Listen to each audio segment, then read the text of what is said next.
জয় মা বলে, জয় গুরুদেব, নমস্কার। অ্যাস্ট্রো বিআরএসে সকলকে স্বাগত জানাই। আশা করি সকলে ভালো আছেন। আমি সুরজিৎ। আজ বলবো যে বক্রী শনির প্রভাব কেমন পড়তে চলেছে মেষ রাশির যারা জাতক বা জাতিকা আছেন তাদের উপর। তো বক্রী শনির প্রভাব মেষ রাশির উপর কীরকম সেই নিয়ে শুরুতেই বলবো, এই আলোচনা আপনাদের 40 থেকে 50 ফলিত হবে। কেউ ভাববেন না দয়া করে 100% ফলিত হতে চলেছে। তার কারণ এখন বর্তমান গ্রহের যা স্থিতি এবং সেই স্থিতি অনুযায়ী বক্রী শনি রয়েছে, সেই বক্রী শনির রাশির উপর কেমন প্রভাব পড়বে সেই নিয়ে আলোচনা করব। যার ব্যক্তিগত লগ্নপুষ্টিতে গ্রহের স্থিতি বা শনিদেবের স্থিতি অত্যন্ত খারাপ বা দশা খারাপ, তাদের ক্ষেত্রে কিছু বৈষম্য হতে পারে। তো আর বেশি দেরি না করে আলোচনা শুরু করব। শুরুতেই বলবো যে বক্রী শনি, এবং এই শনিদেব বক্রী হচ্ছে 30 জুন থেকে 15 নভেম্বর পর্যন্ত বক্রী থাকবেন। তো এই বক্রী শনি স্বক্ষেত্রে রয়েছেন। বক্রী শনিদেব স্বক্ষেত্রে অর্থাৎ কুম্ভ রাশিতে রয়েছেন, এবং এই কুম্ভ রাশি কিন্তু মেষ রাশির জাতক বা জাতিকাদের হচ্ছে 11 নম্বর হাউস, অর্থাৎ লাভ ভাব, লাভের ঘর এবং সাকসেস, সফলতার ঘর। তো শনিদেব প্রথমে মনে রাখবেন ন্যায়ের দেবতা।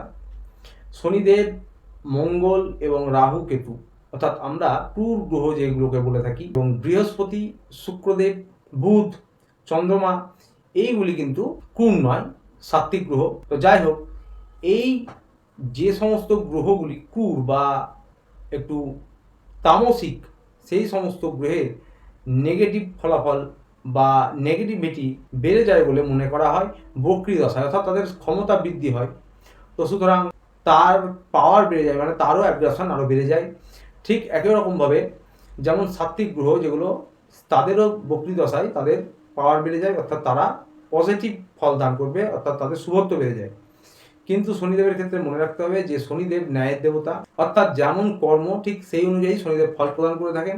তাই শনিদেবের বক্রী দশায় যে ফলগুলি পাবেন, বা শনিদেবের যাদের ঢাইয়া চলে, সাড়ে সাথী চলে, তারা যেরকম ফল পান, তো তাদের এটুকু বুঝতে হবে যে তাদের কর্ম অনুযায়ী তারা কিন্তু সেই ফলাফল পেয়ে থাকেন, কারণ শনিদেব ন্যায়ের দেবতা।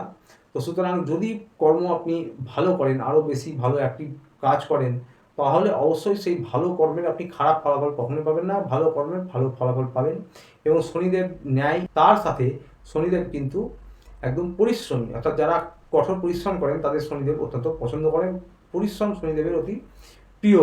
তো যাই হোক, আপনাদের লাভভাবে শনিদেব রয়েছে, তার মানেই হচ্ছে যে আপনাদের সাকসেস, সফলতা, আপনাদের পরিশ্রম প্রয়াস অনুযায়ী এই জুন থেকে নভেম্বর পর্যন্ত আপনারা অবশ্যই ভালো পাবেন, কিন্তু পরিশ্রম করতে হবে তার জন্য। আগেও বলছি, শনিদেব বক্রী এবং তার প্রভাব বেড়ে যাবে, তার ফল প্রদান, সেই ফল প্রদানের কিন্তু প্রভাবও বাড়বে, এবং সেই অনুযায়ী আপনাদের 11 হাউস মানেই কিন্তু একটা সফলতার হাউস, লাভ ভাব। এই লাভ ভাবে কিন্তু শনিদেব নিজের ঘরে রয়েছে, নিজের ঘরকে কখনোই খারাপ করবেন না, এবং অবশ্যই পরিশ্রম প্রয়াস অনুযায়ী অর্থনৈতিক দিক থেকে যে কোনো কাজ হোক, ব্যবসায়ী যারা রয়েছেন, যারা সরকারি বেসরকারি চাকরি করে, সমস্ত ক্ষেত্রেই জন্য বলবো যে আপনারা কিন্তু ভালো সফলতা পাবেন পরিশ্রম প্রয়াস অনুযায়ী। এই একটা ভালো প্রভাব পেতে চলেছেন। কিন্তু এই যে বললাম, যার ব্যক্তিগত লগ্নগোষ্ঠীতে শনির দশা বা শনিদেবের স্থিতি অত্যন্ত খারাপ, তাদের ক্ষেত্রে কিছু বৈষম্য হতে পারে। বাকিদের জন্য বলবো, আপনাদের কিন্তু শনিদেবের তৃতীয় দৃষ্টি লগ্নে পড়ছে বা রাশিতে পড়ছে, মেষ রাশি। তো সুতরাং ইমিউনিটি সিস্টেমে সমস্যা হতে পারে, মাথায় ছোটোখাটো চোটাঘাতের সম্ভাবনা হতে পারে। ক্রোধ এবং বাণীর ওপর নিয়ন্ত্রণ রাখতে হবে, কারণ মস্তিষ্ক বলা হয় একদম লগ্নকে, লগ্ন মানেই কিন্তু ব্যক্তি নিজেও। তো সুতরাং সেই বিষয়টি খেয়াল রাখতে হবে, লগ্ন মানে কিন্তু ব্যক্তি নিজে। তাই মেজাজ খিটখিটে হতে পারে, মুখের বাণী ও ক্রোধের উপর নিয়ন্ত্রণ না করলে বাদ বিদণ্ডা হতে পারে এই সময়কালীন আপনাদের একটু বেশি। বন্ধুরা, শনিদেবের 7 নম্বর দৃষ্টি হচ্ছে আপনাদের পঞ্চম হাউসে। এইখানে পঞ্চম হাউস মানেই কিন্তু পড়াশোনা, পঞ্চম হাউস মানেই প্রেম, ভালোবাসা, লাভ রিলেশন। তো এই সময়কালীন পর্যন্ত আপনাদের পড়াশোনায় যারা পরিশ্রম প্রয়াস বাড়িয়ে দিচ্ছেন, তাদের কিন্তু সফলতা অবশ্যই দেবেন শনিদেব। এবং পড়াশোনার ক্ষেত্রে যেহেতু শনিদেব বক্রী রয়েছেন, একটু কিন্তু মন এদিক ওদিক হতে পারে, মনে অনিচ্ছা জাগতে পারে, আলস্য জাগতে পারে, এই বিষয়গুলি খেয়াল রাখবেন। সেগুলো কাটিয়ে কিন্তু আপনাদের পড়াশোনায় ফোকাস করতে হবে, তাহলে অবশ্যই প্রচেষ্টা প্রয়াস অনুযায়ী আপনারা সফলতা পাবেন যে কোনো পরীক্ষার জন্য এবং পড়াশোনার জন্য, কোথাও অ্যাডমিশন নেওয়ার জন্য। যারা লাভ রিলেশনে রয়েছেন, প্রেমিক প্রেমিকা রয়েছেন, তাদের মধ্যে কিন্তু ভুল বোঝাবুঝি হতে পারে, মনোমালিন্য হতে পারে, পুরনো কথা টেনে নিয়ে এসে, পুরনো দুঃখ কষ্টের কথা টেনে নিয়ে এসে নিজেদের মধ্যে রাগারাগি হতে পারে। এই বিষয়গুলি খেয়াল রাখবেন। কারণ শনিদেব বকরি, তাই নিজেদের সম্পর্কে একটু আপনারা বেশি পরিশ্রম বা এফর্ট দেন, একে অপরের কেয়ার করুন, একে অপরকে খুশি করার মন থেকে চেষ্টা করুন এবং ইগো, ভুল বুঝাবুঝি এইসব থেকে নিজেদেরকে যতটা পারবেন এড়িয়ে চলুন, নিজেদেরকে সরিয়ে রাখুন, তাহলে সমস্যা অনেকটা এড়ানো যাবে।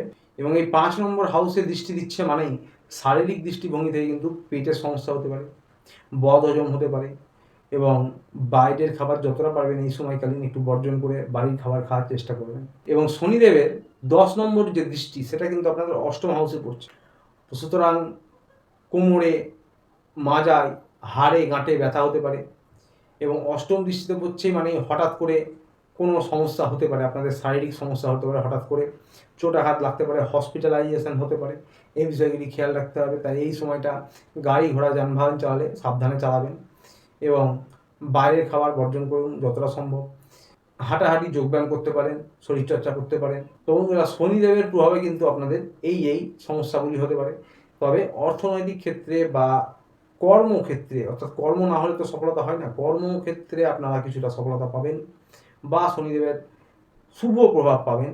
কারণ শনিদেব আপনাদের লাভভাবে রয়েছে, সাকসেসের হাউসে রয়েছে 11 নম্বর, শনিদেব নিজের ঘরে রয়েছে এবং 10 নম্বর ঘরটিও শনিদেবের নিজের, অর্থাৎ কর্মভাবটিও শনিদেবের স্বক্ষেত্র। তো সুতরাং অর্থনৈতিক ক্ষেত্র বা যে কোনো ব্যবসার ক্ষেত্রে যারা মেশিনারি, যে কোনো টেকনিক্যাল লাইনে রয়েছেন বা বড় বড় মেশিন কলকারখানায় কাজে নিযুক্ত, ইঞ্জিনিয়ারিং নিয়ে যারা পড়াশোনা করছেন, যে কোনো ইঞ্জিনিয়ারিং নিয়ে সেই সব ফিল্ডে যারা রয়েছেন এবং এছাড়াও তেল, চামড়া বা কম্পিউটার, এই সমস্ত নিয়ে যাদের পেশা, যাদের কাজ, তারা কিন্তু ভালো সফলতা পাবেন বিশেষ করে। এবং যে কোনো সরকারি বেসরকারি চাকরি করেন যারা, যারা ব্যবসায়ী, সকলের ক্ষেত্রে বলবো যে কর্মের ক্ষেত্রে বা সফলতার ক্ষেত্রে, লাভের ক্ষেত্রে আপনারা কিন্তু শনিদেবের শুভ প্রভাব পাবেন। তো সুতরাং পড়াশোনার ক্ষেত্রে বেশি ফোকাস করতে হবে এবং শারীরিক দিকটা বেশি ফোকাস করতে হবে। আপনাদের 5 নম্বর হাউসে শনি দৃষ্টি রয়েছে এবং ইমিউনিটি সিস্টেম, আপনাদের মস্তিষ্ক 1 নম্বর হাউসে রয়েছে এবং অষ্টম হাউসে রয়েছে হসপিটালাইজেশন, চোট আঘাত, যে কোনো বড় ধরনের রোগ হঠাৎ করে অসুস্থ হয়ে যাওয়া, এরকম কিছু হতে পারে এই সময়কালীন মধ্যে। বাকি অর্থনৈতিক পরিকাঠামো ভালো থাকবে, প্রচেষ্টা প্রয়াস করে যান, শনিদেবের সুফল পাবেন। সম্ভব হলে প্রত্যেক শনিবারে শনিদেবের মন্দিরে গিয়ে পুজো দিন এবং মঙ্গলবারে বজরংবলীর মন্দিরে গিয়ে পুজো দেন। বাড়িতে হনুমান চালিসা প্রত্যহ পাঠ করতে পারেন, অত্যন্ত ভালো প্রতিকার হবে। আজ ছিল বকরি শনির প্রভাব মেষ রাশি জাতক বা জাতিকাদের উপর কেমন যাবে সেই নিয়ে। ভিডিওটি ভালো লাগলে চ্যানেলটি অবশ্যই লাইক সাবস্ক্রাইব করে পাশে থাকবেন। দেখা হচ্ছে আবার পরের ভিডিওতে, ততদিন ভালো থাকবেন, সুস্থ থাকবেন। নমস্কার।